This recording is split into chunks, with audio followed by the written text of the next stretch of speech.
Hi, I'm Brigitte. Welcome back to my channel. Here again to talk about finances and how they really can be a blessing to you, your family, your community, and all of humanity, and of course the body of Christ, if they're managed properly. And today, I'm going to give you 7 steps for growing wealth. Now, these 7 steps, I can't really say that they're a secret, but they often are not discussed by people who have used them and implemented them sometimes for generations. Not because they don't necessarily want to share, but because honestly, it's second nature and they often don't even think about it.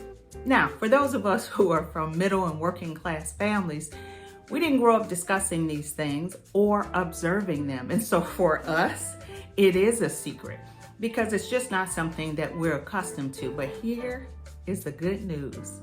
Thank God that we can easily assess these steps by going online, Googling, reading, getting information, and we can easily implement them and be just as successful.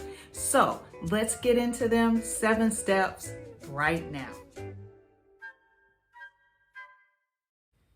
All right, so the first step, it may surprise you a little bit, but probably not since you're listening to this channel, and that is prayer and having fellowship and guidance from God. Now listen, I am not naive enough to think that there are people who have not grown and accomplished a lot of wealth and they don't honor God and they don't necessarily even believe in God. That's just a fact. However, I also know that many of those people employ a lot of the principles that we are going to talk about. Now, here's the good news. Even for those of us who love God and who want to pray and seek his guidance, I think that there's an advantage. And I think the first is peace of mind. The second is that we have guidance from God. Listen, there are so many algorithms. There's so many sources of information about finance that are out there. But you know what? Not a single one of them can say with 100% accuracy exactly what's going to happen tomorrow or what's going to happen in the next 10 years. It gives me great comfort to know that God does know those things and that he can download that information and give me certain guidance that, maybe this isn't the way to go right now. So I trust in that. The other thing is that I believe that honoring God in my finances and praying keeps humility in my life and guards me from some of the arrogance that can be dangerous and we're all susceptible to as human beings. So step 1 is prayer and a relationship with God.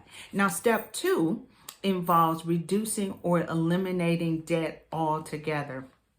You may not know it, but right now mortgage rates are hovering somewhere around 8%, and some credit card interest rates are approaching 25%. That is pretty high.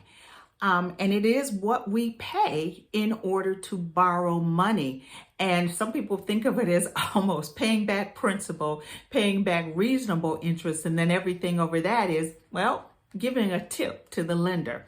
Now, as we're trying to build wealth, we instead want to use maybe some of that interest payment to save or to invest for our own future.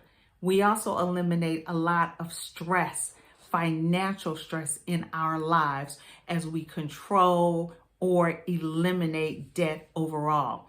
So it is a noble cause and an important step if you want to build your own wealth versus tipping your lender.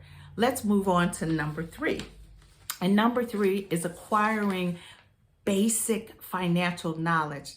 I'm not advocating that you go back to school and get another degree and become a financial expert. That's not what I'm saying. Hey, I'm not a financial advisor and I'm not a financial expert, but I am saying that you can benefit and your wealth journey can certainly benefit from understanding certain very basic facts and certain terminology, like understanding net worth. What's a dividend? What is an index fund? What's the difference between savings and investing?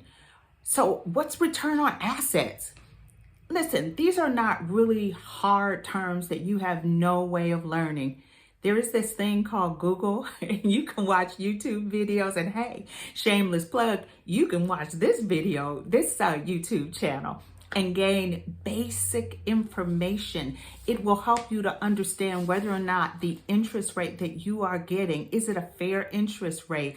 Are interest rates going up or are they going down? Just basic information. Number 4, save. Listen, we've talked about this before. Savings meets your current or temporary needs. And it is important that you have some savings because life happens. Life happens and there are opportunities. There's maybe a great opportunity for you to travel to see a loved one, or for you to take a class that will benefit you and help you in your employment. On the other hand, life happens. You sometimes need tires, refrigerators die on you, and you don't want to have to use debt to address those very short-term, temporary life issues. And so for that, we have savings. All right, next up, investing. Investing, of course, is longer term. And when we talk about investing, we are also talking about earning more, which is wonderful for a wealth journey, but there is also more risk. That means you could lose money, and sometimes that does happen. But over the long term, you could earn on average 10%, which is what the stocks have been earning for the last 100 years. But over time, you would earn a great deal through dividends, through the increase in the value of your asset. And so that's an important part, again, of our strategy. Even after we've talked about all the things that we need to do, like getting better knowledge, savings, reducing debt, investing, what we don't want to do is obsess over it. So you don't want to spend all of your days online looking at your account. Is it growing? Is it going down? Listening to news. Is the Dow Jones going up? Oh no, the stock market's about to crash, because the only thing that is going to do is stress you out, make you nervous, and probably have a knee-jerk reaction that loses and costs you wealth. So you don't want to obsess over it. And also you want to stay in faith, believing that God is your ultimate provider. So yes, be aware. No, don't obsess. Number 7, never give up. Don't you dare quit. You know, when you first start this wealth journey and you're putting in savings or you're trying to invest, and you look at it and it just seems like nothing is happening. It is a slow process. But if you automate it, if you are consistent about it, if you continue to acquire knowledge and be patient, it's going to happen, not just for everybody else, but for you. It will happen if you trust God and you refuse to quit. All right, these are the 7 steps that will help you to grow your wealth. And yes, you can do it. I pray that this has helped you. God bless.